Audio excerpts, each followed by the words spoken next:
अभी नवाब भाई ने बात की, जैसे बिल्कुल उन्होंने सही कहा कि नए बॉल को यूटिलाइज़ करना है, लेकिन उस पर ज़्यादा तजर्बे नहीं करने कि एक बॉल अंदर लाने की कोशिश करें, एक बार करने की कोशिश करें। बहुत ज़्यादा जब आप तजर्बे करते हैं, टेस्ट मैच है, पेशेंस की गेम है, एक जगह से एक बॉल करनी है और सरप्राइज़ एलिमेंट करना है।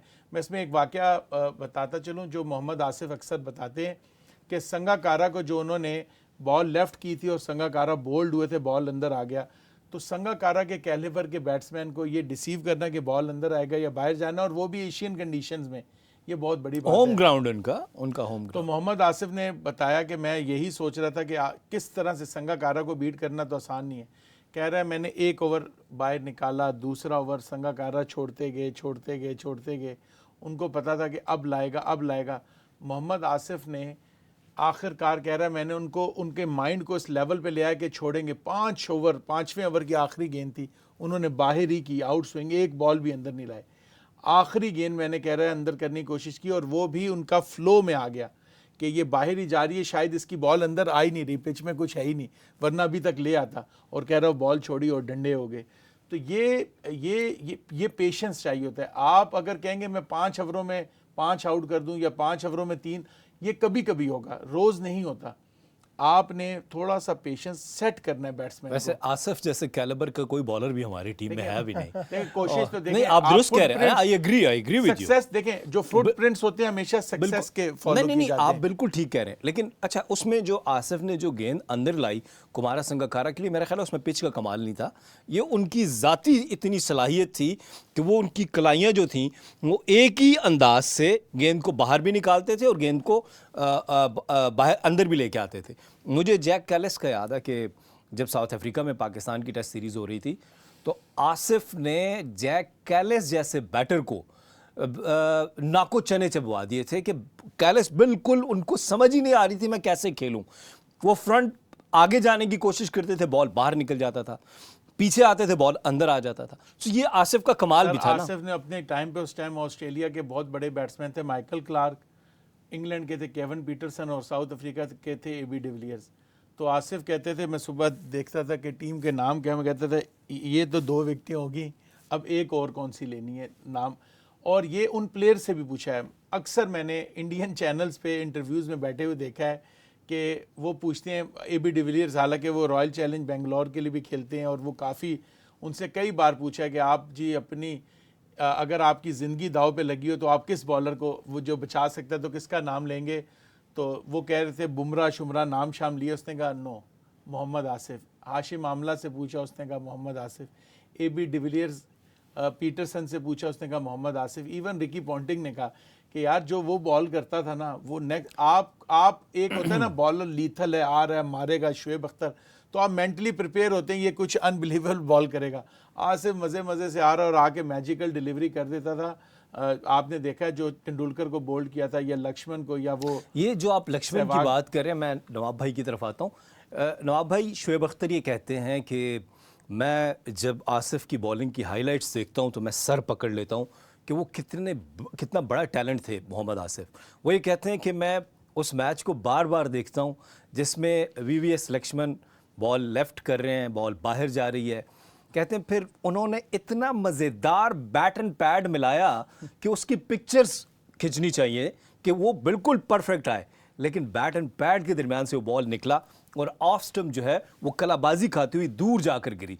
तो ये जो आर्ट था आसिफ का, डेफिनेटली ये हर किसी के पास नहीं होता, और सारे बैटर्स, बॉलर्स आप उनको देखेंगे कि वो आसिफ को प्रेस करते हुए नजर आएंगे।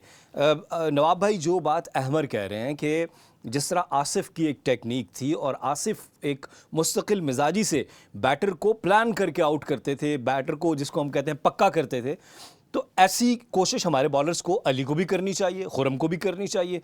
क्या कहेंगे आप?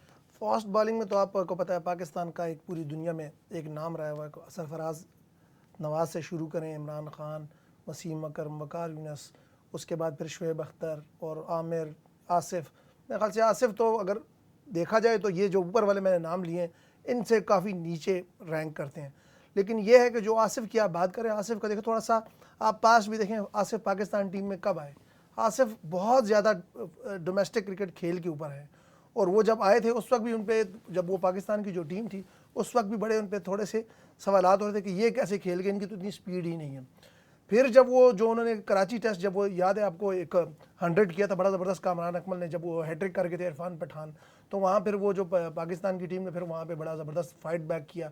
फिर वो पहली इनिंग्स में इंडिया की टीम लीड नहीं कर ले सकी, दूसरी इनिंग में फिर फैसल इकबाल की सेंचुरी आ गई और 2 सेंचुरी हमारे साथ आ गई। उसके बाद जो फिर वो उसमें सचिन तेंदुलकर को जो बोल्ड किया था कराची में, वो सचिन समझ रहे थे कि शायद बॉल नीचे बैठ गया। तो वो जो आसिफ का आप ये देख रहे हैं, इसके पीछे भी एक स्टोरी है। आसिफ बहुत ज़्यादा क्रिकेट खेल के आए थे डोमेस्टिक क्रिकेट में, और वो जिस तरह उनका रिस्क था और एक्शन था, जितना उनमें तहम्मुल था, तहम्मुल मिजाज थे, लंबी क्रिकेट खेल के आए हुए थे, उन्हें पता है किस तरह आउट करना है। कई दफ़ा नए गेंद से आते साथ ही जादू जगा दे रहे हो, कई दफ़ा वो फिर जब बीच के स्पेल में आते थे तो प्रॉपर प्लान करके भी आउट करते थे। तो ये भी वो, मैं यही कहना चाह रहा हूँ यहाँ पे कि जो हमारे ये प्लेयर अभी गेम हैं, ये भी काफ़ी एक्सपीरियंस हैं, खेल के आए हुए हैं। और आसिफ तो ज़ाहिर बात है, आपको पता है, वसीम भाई, वकार भाई अब अपना वक्त गुजार गए, आसिफ भाई भी इसी तरह, आमिर भी, उन्होंने भी मतलब इन लोगों ने भी अपने अपने टाइम पे वक्त, अब इन लोगों का वक्त है। तो ये प्लेयर भी देखें, इनके लिए भी लोग इस तरह की चीज़ें छोड़ के गेम है कि कैसे आउट करना है। तो मेरे ख्याल से ये जो हमारे अभी ये स्क्वाड गया है, इसमें भी ये जैसे अहमद ने बात की है, मैं समझता हूँ यहाँ पर भी थोड़ा सा फास्ट बॉलिंग में हमारे पास एक बड़ा अच्छा नाम था, जिसको मूसा खान, जो मैं समझता हूँ इस्लामाबाद के बड़े अच्छे परफॉर्मेंस और स्पीड भी बड़ी है उनकी, उनको लेके जाना चाहिए था। लेकिन अब जो गेम है लड़के ये भी परफॉर्म करके गए थे, और इनका भी पास्ट में काफ़ी इन आउट रहे हैं, तो अब इनके पास चांस है कि देखें यहाँ परफॉर्म करना है। अब आप उस लेगेसी को भी टच कर सकते हैं जो आसिफ, आमिर, वसीम भाई, वकार भाई, इमरान, सरफराज, तो देखें इनके पास चांस है। अब टोटल पाकिस्तानी टीम इन पर रिलाई कर रही है, तो पाकिस्तानी बॉलर्स हैं, टैलेंट भी है इनके अंदर, स्पीड भी है, सारा कुछ इनमें है। तो अब इन्होंने देखें वो उस रास्ते पे चलना है जहाँ ये ग्रेट गुजर के गेम है, या फिर ये कैसे करते हैं। ये इनका भी एक टेम्परामेंट का भी इम्तहान है, इनके सब्र का भी इम्तहान है, देखें कैसे करते हैं। नवाब भाई ने मोहम्मद आसिफ के फ़र्स्ट क्लास करियर की बात की, तो ज़रा उसके ऊपर निगाह दौड़ा लेते हैं कि मोहम्मद आसिफ का फ़र्स्ट क्लास करियर क्या था। मोहम्मद आसिफ ने 103 फ़र्स्ट क्लास गेम्स खेली हैं और 441 विकेट्स हासिल किए हैं। ये जो बात करें ना लंबी बॉलिंग, 19,495 गेंदें की हैं फ़र्स्ट क्लास क्रिकेट में आसिफ ने, और उनके जो 29 दफ़ा 5 खिलाड़ियों को आउट किया उन्होंने, 29 दफ़ा। सो आई थिंक ये जो आपकी फ़र्स्ट क्लास क्रिकेट में आप जितनी ज़्यादा मेहनत करते हैं, एफर्ट करते हैं, वो फिर नज़र आता है। आसिफ ने 23 टेस्ट मैचेस में 106 खिलाड़ियों को आउट किया, और 38 वनडे इंटरनेशनल मैचेस में 46 विकेट्स हैं मोहम्मद आसिफ की। और T20s की बात की जाए तो 11 T20s खेले, T20 इंटरनेशनल मैचेस खेले, जिसमें उनकी 13 विकेट्स हैं।